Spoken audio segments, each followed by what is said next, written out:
Brent here from American English with this guy, and today we're going to talk about ride along and write along. And I want to thank Luciano for this idea. Let's talk about ride along first. It has fewer meanings. Ride along, we're often thinking about a car. So maybe two friends are going to the same place, and maybe one friend has a car. One friend might say to the other, "Hey, do you mind if I ride along with you?" Or could be on bikes. You could ride along next to somebody. Let's talk about along before we get to the next example. That is a preposition, and it usually means side by side.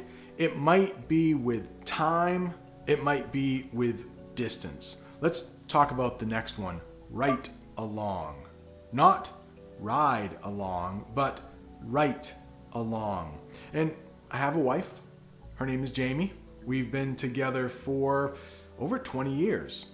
And the whole time, she has been right along my side. Like our lives are connected. We've been right along next to each other, going through the same kind of things. I might say to my students if I'm reading something, "Hey, when I read it, you read right along with me." So at the same time, they are reading right along with me. Do you want to practice a little shadowing because the two terms sound so alike? Try this. "Hey, do you mind if I ride along with you? Why don't you read right along with me?" You might hear right along in a different way, and that means someone might not be ready to go when you are. So let's say those two friends are leaving for the same place. One friend is about to leave. They are ready to leave. They might say, "Hey, are you ready to go?" Yeah, just give me a minute and I'll be right along. That means I will catch up to you.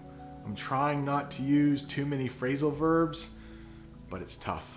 Phrasal verbs. I need to do another lesson on phrasal verbs really soon. Hey, while I'm thinking about it, you mind hitting that like button?